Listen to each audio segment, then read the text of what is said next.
जय श्री राधे श्याम, जय माता की। कैसे हैं आप सब? आशा करती हूँ अच्छे होंगे, स्वस्थ होंगे। स्वागत है आप सबका माय लाइफ स्टोरी राज में। फिर से अपने जीवन की कुछ घटनाएं, कुछ संघर्ष की बातें आप सबके साथ साझा कर रही हूँ। क्या कुछ घटित हुआ था मेरे साथ और मेरे हस्बैंड के साथ। पिछली वीडियो में मैंने आप सबसे साझा किया था मेरे हस्बैंड को क्या क्या प्रॉब्लम थी। उसके दौरान हॉस्पिटल में क्या कुछ होता है, वो घटनाएं आज मैं साझा कर रही हूँ। मेरे हस्बैंड को एडमिट करवाया जाता है एक हॉस्पिटल से दूसरे हॉस्पिटल, दूसरे हॉस्पिटल से तीसरे हॉस्पिटल। हर हॉस्पिटल में डॉक्टर एक ही बात कहते हैं कि इनका बच पाना मुश्किल है।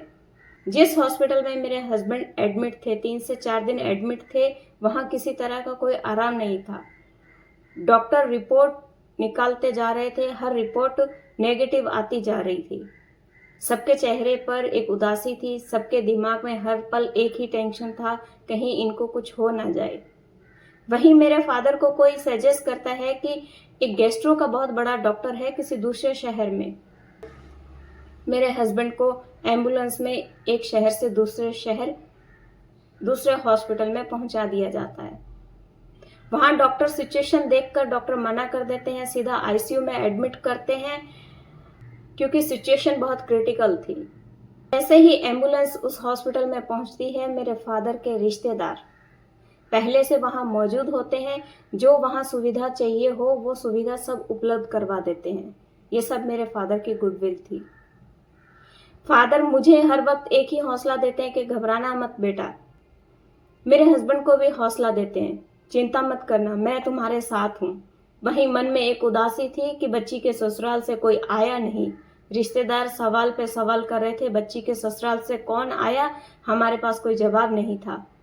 वहीं दूसरे तरफ मेरे हस्बैंड की तबीयत इतनी सीरियस थी कि डॉक्टर देखकर एक ही जवाब देते हैं कि मुश्किल है इनका बच पाना।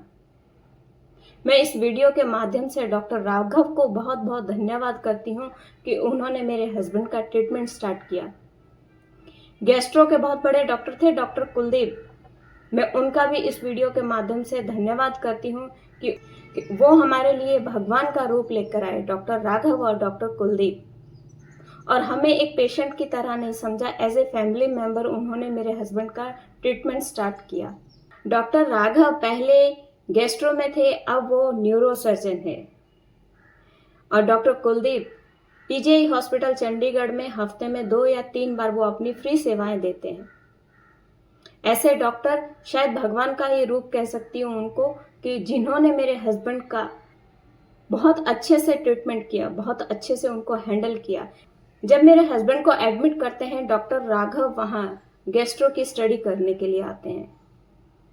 वो स्टूडेंट होते हैं, प्रैक्टिकल करने के लिए आते हैं और हॉस्पिटल उनको प्रैक्टिकल के लिए मेरे हस्बैंड की बॉडी हैंड ओवर कर देते हैं।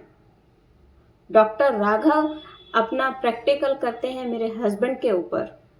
पर मेरी किस्मत अच्छी थी या भाग्य में ऊपर वाले ने कुछ ऐसा लिखा था कि चमत्कार होना तय था। देखिए, ये सब बातें ऊपर वाले के हाथ में, इंसान अपना प्रयास कर सकता है, पर मैं हर वक्त यही कहती हूँ कि जाको राखे साइया, मार सके ना कोई। वो डॉक्टर राघव जो प्रैक्टिकल करने के लिए आया था, उसका प्रैक्टिकल मेरे हस्बैंड की बॉडी पर सक्सेस हो जाता है और मेरे हस्बैंड बच जाते हैं। वहीं डॉक्टर कुलदीप का भी मैं बार बार धन्यवाद करूंगी, जिन्होंने एक भगवान के रूप में अपना रोल निभाया। ऐसे डॉक्टर यदि हमारे भारत में हो तो भारत में किसी भी नागरिक को डरने की आवश्यकता नहीं है। वहीं कुछ लोग ऐसे भी हैं जो डरा दिया करते हैं। इससे पहले जब मेरे फादर बार बार हॉस्पिटल चेंज कर रहे थे, डॉक्टर डराते जा रहे थे, रिपोर्ट्स नेगेटिव पे नेगेटिव आती जा रही थी, सबके चेहरे पर एक उदासी थी, ना जाने अगले पल क्या खबर आ जाएगी। मेरे फादर सोचते थे कि बच्ची छोटी है, ये डर जाएगी, ये घबरा जाएगी। जानते हैं ये डर क्यों था मेरे फादर के अंदर? क्योंकि एक वक्त ऐसा था कि मैं अंधेरे से भी डरा करती थी और मेरे पापा को ये लगता था कि जो बच्ची अंधेरे से डरती है, इतनी बड़ी मुसीबत का सामना कैसे कर रही है। पूरे परिवार के चेहरे पे हर वक्त टेंशन, हर वक्त उदासी रहा करती थी। इस वीडियो के माध्यम से मैं बार बार डॉक्टर राघव और डॉक्टर कुलदीप का धन्यवाद करती हूँ कि आप जैसे डॉक्टर यदि हमारे भारत देश में है, ना जाने कितने बच्चों की वो जान बचाते हैं डॉक्टर कुलदीप। संघर्ष रुकने का नाम नहीं था। हस्बैंड डिस्चार्ज हो जाते हैं, घर लेकर आते हैं। हर इंसान हालचाल पूछने के लिए आता है। जब ससुराल के बारे में पूछा जाता है तो गर्दन झुक जाती है मेरी। क्या जवाब दूं उनको? वहीं कुछ लोगों की टिप्पणियां भी शुरू हो जाती हैं। ससुराल वाले कहा करते हैं कि ये तो हमें मायके वालों की नज़र में बुरा बना रही है, और वहीं मायके से कुछ रिश्तेदार ऐसे कह देते हैं कि बच्ची को क्या फर्क पड़ेगा, बच्ची का हस्बैंड बीमार होगा तो इलाज तो इसका पिता करवा देगा, बच्ची को क्या टेंशन है। उनको इलाज के टेंशन थी, उनको किसी इंसान के जीवन से कोई मतलब नहीं था। कुछ लोग तो ऐसे भी थे जो मुंह पर ही बोल दिया करते थे। सब कुछ सुनना पड़ता है। जब मजबूरियां हो ना, इंसान को सुनना भी सिखा देती हैं, सुनना सिखा देती है, अनसुना भी करना पड़ता है। हालचाल पूछने के लिए आते हैं, साथ में दो शब्द भी बोल कर जाते हैं। मायके के कुछ रिश्तेदारों को सिर्फ चिंता एक ही होती है कि मेरे पापा का पैसा खर्च हो रहा है, जबकि मेरे पापा को चिंता नहीं थी। उनको सिर्फ ये था कि मेरा दामाद बच जाए, मेरी बच्ची के जीवन में कोई और संघर्ष खड़ा ना हो जाए। वो उस चिंता में थे, पर समाज को, परिवार को सिर्फ एक चिंता थी कि हमारा पैसा खर्च हो रहा है, हमारे भाई का, हमारे बेटे का पैसा खर्च हो रहा है। ये है समाज का अपनापन। वही मेरे हस्बैंड ठीक हो जाते हैं, डिस्चार्ज हो जाते हैं।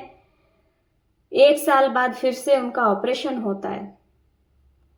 उन रिश्तेदारों के शब्द कुछ ऐसी ठेस पहुंचाते हैं मुझे। जब ऑपरेशन होता है तो मेरे मन में सिर्फ एक विचार आता है कि मेरे भाग्य में जो लिखा होगा वो होना तय है। अब मैं ना ससुराल में फोन करूंगी, ना मायके में फोन करूंगी।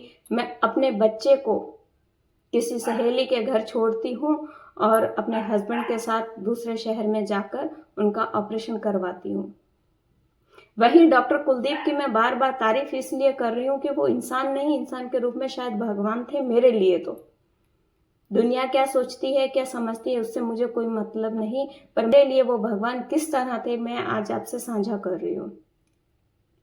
मेरे हस्बैंड को लेकर मैं अकेली जाती हूँ उनका ऑपरेशन करवाने के लिए। डॉक्टर देखकर हैरान होते हैं कि बच्ची अकेली आई है। वो अपने घर के सर्वेंट को मेरे पास छोड़ देते हैं। उनको एक बात कहते हैं कि बच्ची को किसी तरह की तकलीफ नहीं आनी चाहिए। मेरे खाने का, पीने का, हस्बैंड की दवाई का, सब कुछ वो सर्वेंट ही सहायता किया करता था।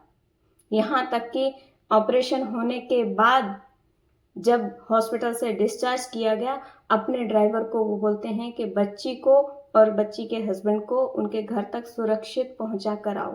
तो मेरे लिए तो वो भगवान थे। इसीलिए मैं बार बार कहती हूँ कि जिसके लिए कोई खड़ा नहीं होता उसके लिए भगवान आता है। किस रूप में आता है वो इंसान नहीं पहचान पाता। ठेस पहुंची, मैंने ना ससुराल में फोन किया, ना मायके में फोन किया। मायके वालों की गलती नहीं थी, पर लोग बिना सोचे विचारे कुछ भी अपने शब्द निकाल देते हैं। उनको कोई फर्क नहीं पड़ता कि इन शब्दों से किसी को क्या ठेस पहुंचेगी।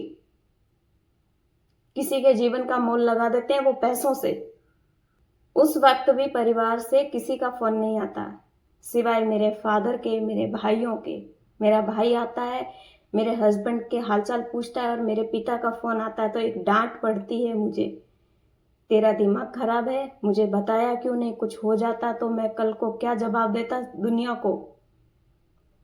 पर मेरे मन के अंदर विचार एक ही था कि मेरे कारण शायद मेरे पिता को भी सुनना पड़ता है कि ये तो मायके चली जाती है। और वहीं मायके में कुछ रिश्तेदार बोल दिया करते हैं कि बिटिया को क्या फर्क पड़ता है, इलाज तो हमारा भाई करवा देगा।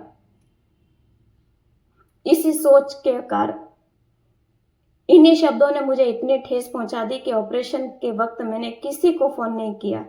ऑपरेशन होने के बाद ससुराल से फिर से किसी का फोन नहीं आता है। जब मन भर जाता है तो पहली बार मेरे हस्बैंड अपनी बहन को फोन पर डांटते हैं कि तू तो माँ के समान है, तूने भी एक बार फोन नहीं किया। तब इनकी बहन इनके हालचाल पूछने के लिए आती है। ये है मेरे जीवन के संघर्ष का एक और किस्सा। अगली वीडियो में अगला किस्सा साझा करूंगी। तब तक जय श्री राधे श्याम।